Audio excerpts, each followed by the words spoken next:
Have you ever scrolled through LinkedIn and seen someone celebrating their six-figure job offer, thinking they finally made it, only to watch them 3 years later still complaining about being broke? Or maybe you are that person.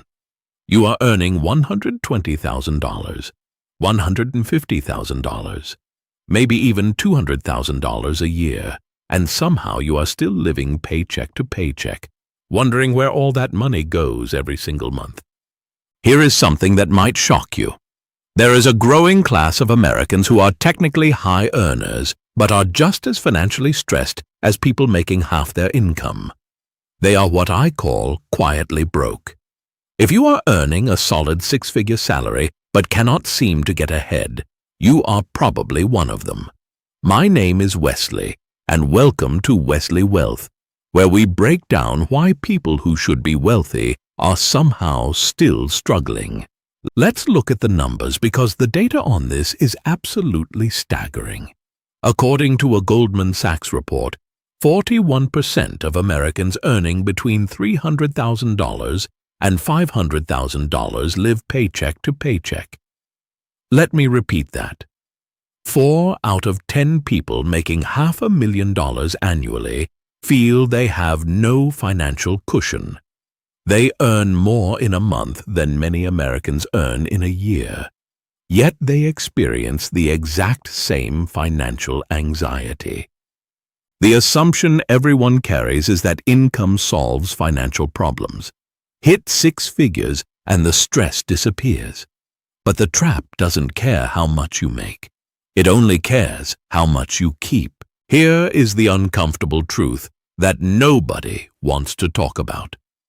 Earning 6 figures doesn't mean what it used to.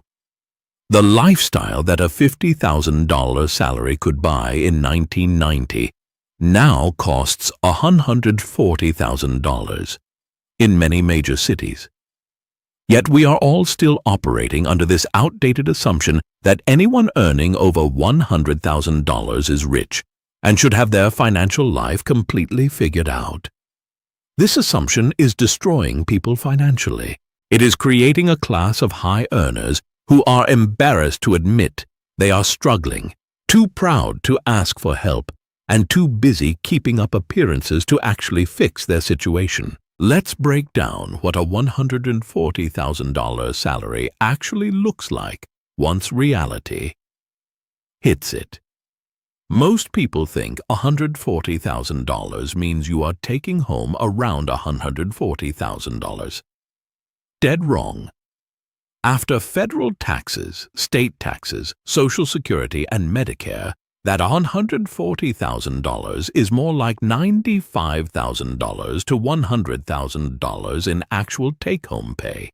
So right off the bat, you have lost 30% to 40% of that impressive-sounding salary. Now let's say you live in a major city because that is where most of these high-paying jobs actually exist. Your rent for a decent one-bedroom apartment is $2,500 to $3,500 per month. That is up to $42,000 per year just for housing. Add in a $700 car payment for that luxury car you felt you deserved after getting promoted, $200 for insurance, and $800 a month for student loans from the prestigious university that got you the job. We are already at $4,700 a month, and you haven't even bought food, paid utilities, or put gas in your car. Before you know it, your entire $8,000 monthly take-home pay is gone. This gets exponentially worse when you enter a relationship. I call this the two-paycheck trap. Picture a couple making $120,000 combined. They should be crushing it financially. Instead, they are fighting about money every month and are somehow more broke than when they were single. When two people start living together, they don't combine their incomes strategically. They combine them like two rivers merging into an ocean where everything just mixes together. He makes $60,000. She makes $60,000. And they think they have $120,000 to work with. So they upgrade their entire life to match what they think a $120,000 household should look like. They get a nicer two-bedroom apartment. They both upgrade their cars because they can finally afford the payments, and they start eating out more. Their combined expenses go from $4,000 when they were single to $7,000 now that they are together. Making six figures as a couple is not the same as making six figures as an individual. You have two people's expenses to cover, and if you aren't careful, your expenses will increase faster than your income. This brings us to the core mechanism keeping high earners broke: conspicuous consumption. You see this everywhere, but nowhere is it more obvious than what is called the Pavement Princess trap. Drive through any suburban neighborhood and count the full-size lifted pickup trucks sitting in driveways with spotless bedliners. These trucks haven't carried anything heavier than grocery bags since they rolled off the lot. The average transaction price for a new pickup truck has exceeded $58,000, and fully loaded models routinely crack $80,000. The monthly payments run $800 to $1,400 plus insurance and gas, meaning people are paying $1,500 to $2,000 per month for the privilege of owning a work truck that never works. Why do people do this? They aren't buying a vehicle, they are buying an identity. Trucks signal capability, strength, and self-reliance. The accountant who has never towed anything in his life still feels more rugged stepping out of his F-250 than he would exiting a Camry. The same psychology applies to the luxury SUV, the designer clothes, and the expensive watches. You are not just buying products for utility, you are buying signals to show other people where you stand in the social hierarchy. Sociologists call this the better-than theory. Every purchase represents an attempt to signal superiority: a better car than the neighbor, a better vacation than your sibling. But here is the brutal irony. The pursuit of appearing wealthy creates the exact conditions that prevent actual wealth. Every leased BMW represents a monthly payment that could have gone into investments, and every status symbol has an opportunity cost measured in decades of compound growth. Let's look at how actual wealthy people live, because it will completely shatter your assumptions.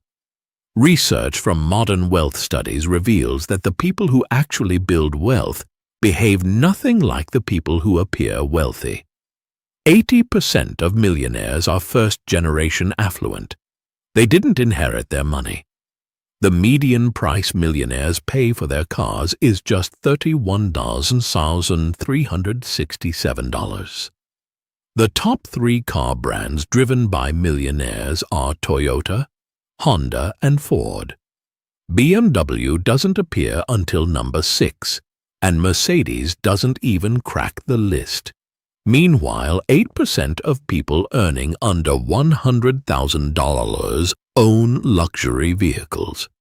They are spending $60,000 on cars while making $50,000 a year.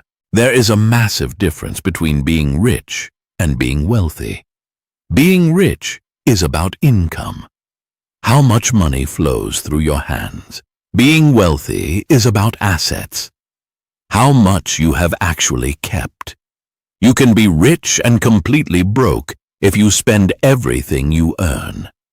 Real millionaires are what researchers call prodigious accumulators of wealth, or PAWs. They invest at least 15% of their annual income before paying for necessities. They pay themselves first, treating savings as non-negotiable rather than aspirational. On the other hand, most high-earning professionals are under-accumulators of wealth, or UAWs. They live in luxury, style, and comfort. They are highly educated, and they understand compound interest intellectually, but they just don't practice it behaviorally. The high-income poverty trap is built on the fact that your expenses expand to meet your income perfectly at every level. Let's talk about the fuel keeping this illusion of wealth alive. Invisible debt. I am not talking about student loans, which everyone admits to having. I am talking about credit cards, personal loans, and elaborate financing schemes. When you have a high income and a good credit score, banks will absolutely throw money at you. They will effortlessly approve you for credit cards with $30,000 limits and make financing a $5,000 designer couch seem like a brilliant financial move. I have seen people earning $175,000 a year who secretly carry $40,000 in credit card debt spread across multiple cards. Because they always make their minimum payments, their credit score stays decent and their life looks absolutely perfect from the outside. But internally, they are panicking, living one unexpected medical bill or car repair away from total financial catastrophe. And what is driving all of this invisible debt? The social media comparison trap.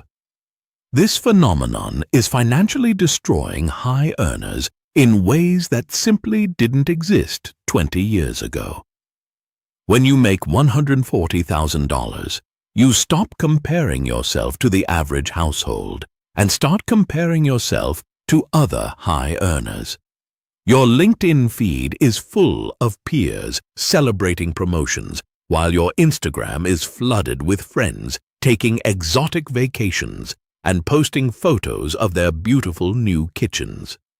This comparison trap is particularly vicious for high earners because you have just enough money to successfully fake it. Someone making $45,000 can't even pretend to keep up with a luxury lifestyle. But when you make $140,000, you can technically afford to go on that expensive vacation or lease that luxury car. You just can't afford to do it while also building an emergency fund and securing your financial future. You end up comparing your behind-the-scenes financial reality to everyone else's carefully curated highlight reel. This brings us to a reality that should terrify every quietly broke high earner watching this: the retirement savings gap. Despite earning well into the six figures, there is often a complete absence of meaningful retirement savings in these households. The median retirement savings for households earning between $100,000 and $150,000 is only around $150,000 to $200,000. That might sound decent until you run the math. If you want to maintain a lifestyle that costs $100,000 a year in retirement, you actually need roughly 25 times your annual expenses saved up. That means you need $2.5 million. If you are a 45-year-old high earner with only $150,000 saved, you are barely on the platform, watching the train leave the station. Many people earning $140,000 are only contributing 5% to 8% to their 401ks. Even worse, many high earners don't even contribute enough to capture their full employer match. They look at their paycheck, realize that contributing 6% means losing hundreds of dollars in take-home pay, and decide they can't afford it. They are literally turning down free money because they are too broke to accept it. So, how do you escape the quietly broke trap? How do you stop faking success and start actually building it? First, you have to define what enough looks like before you start earning more. High earners get trapped because they never define enough, so their expectations and expenses just expand endlessly alongside their income. You need to decide in advance what kind of home is sufficient and what kind of car meets your needs. Once you hit that baseline, every additional dollar of income you make from raises or promotions flows entirely to saving and investing rather than consumption. Second, If you are in a dual income relationship, you need to make the radical decision to live on one income, or as close to it as possible. Keep your expenses at a level that one person's salary could cover. This means a smaller apartment than you can technically afford, keeping older cars, and saying no to lifestyle upgrades. The second income goes entirely to wealth building.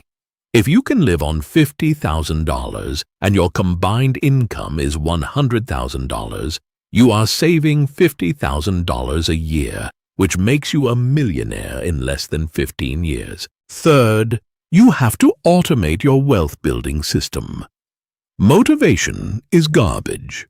Motivation gets you to save once, but systems keep you going when life gets hard.